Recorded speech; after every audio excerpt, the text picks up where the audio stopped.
푸름은 급하게 새 밭을 일궈야 했습니다. 지금 당장 물이 필요해요. 나중에 이자를 붙여서 갚을 테니 제가 먼저 우물의 물을 가져가겠습니다. 이것이 낙찰계의 급전 성격이었습니다. 하지만 여유는 달랐습니다. 저는 여분의 물이 있습니다. 나중에 더 큰 물을 받을 때까지 우물에 기꺼이 맡기겠습니다. 이것이 낙찰계의 고수익 투자 성격이었습니다. 먼저 마시는 이는 급한 목마름을 해소하고 나중에 마시는 이는 불어난 이익을 얻었습니다. 물이 한 바퀴 돌 때마다 이 시스템은 모두에게 이득이 되었습니다. 그러나 이 시스템에는 치명적인 약점이 있었습니다.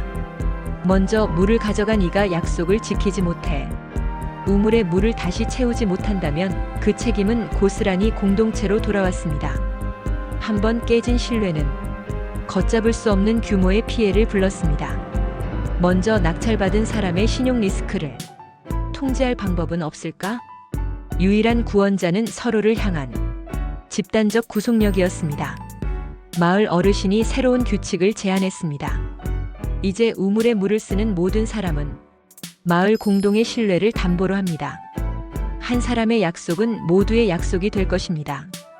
푸름은 자신의 약속이 자신만의 책임이 아님을 알았고 더 열심히 일했습니다. 여유는 공동체의 보호 아래 더 큰 믿음으로 물을 맡겼습니다. 우물은 다시 풍요롭게 채워지기 시작했습니다. 앞서 얘기는 낙찰계, 잊혀진 서민 금융의 지혜와 한계를 상징적으로 그려본 것입니다. 매달 일정 금액을 내서 차례로 돈을 받아가는 모임, 그게 바로 낙찰계입니다. 젊은 세대에게는 생소할 수 있지만 부모님, 할머니 세대에서는 낙찰계가 생활의 금융 시스템이었습니다. 은행 대출이 어려웠던 시절, 급전이 필요하면 낙찰계에 참여했고 여윳돈이 있으면 개를 돌리며 이자 수익을 얻었죠. 공식 금융의 사각지대를 메운 우리식 서민 금융의 지혜였습니다. 낙찰계는 비공식적 상호신용 공동체입니다. 한 달에 한 번 또는 정기적으로 모임을 열고 모든 참가자가 일정 금액을 냅니다. 그리고 그 회차의 돈을 누가 가져갈지를 추첨이나 낙찰로 정합니다. 예를 들어 10명이 매달 100만 원씩 낸다면 한 달에 1000만 원이 쌓이죠.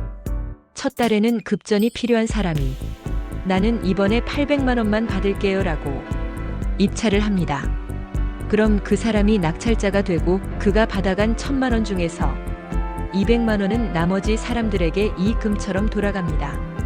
이후 회차마다 다른 사람이 낙찰을 받아갑니다. 결국 낙찰계는 빨리 받는 사람에게는 고금리 대출, 나중에 받는 사람에게는 고수익 투자의 성격을 띠는 독특한 금융 메커니즘입니다. 이 제도의 뿌리는 조선 후기의 둘의 품앗이 문화로 거슬러 올라갑니다. 서로 농사일을 돕거나 혼사나 상례 때 돈을 모으던 풍습이 근대화 과정에서 개로 발전했습니다. 일제강점기에는 상인과 농민들이 은행 대신 개를 통해 자금을 돌렸고 1960에서 80년대 산업화 시기에는 소상공인, 자영업자, 공장 근로자들이 월급의 일부를 모아 장사 미천, 결혼자금, 전세금으로 활용했습니다. 당시 은행은 담보가 없으면 돈을 빌려주지 않았기 때문에 낙찰계는 서민 금융의 유일한 신용사다리였습니다. 심지어 여성들의 경제적 독립에도 중요한 역할을 했습니다. 하지만 문제도 많았습니다. 낙찰계의 가장 큰 약점은 신용 리스크 관리의 부재입니다.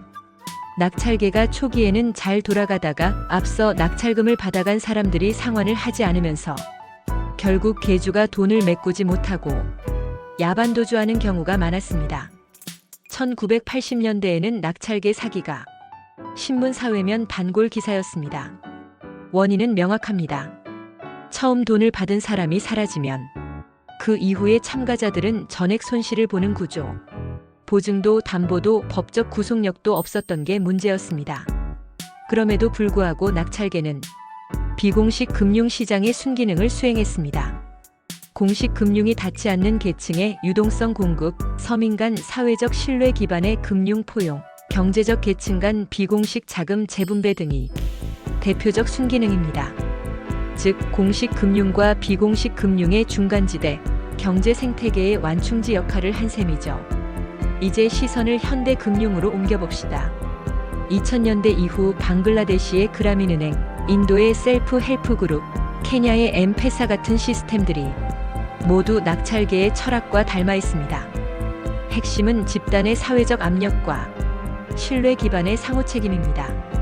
개인의 담보 대신 공동체의 평판이 신용을 대신하는 구조죠.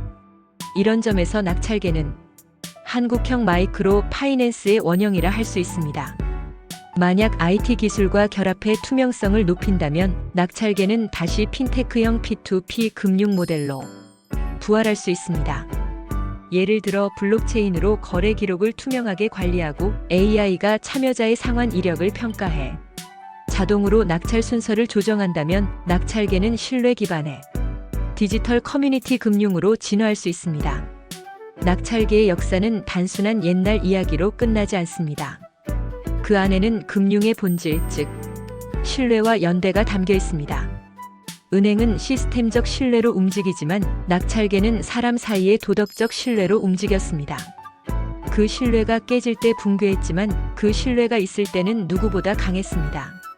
결국 금융의 본질은 돈이 아니라 신뢰, 이 한마디로 요약됩니다.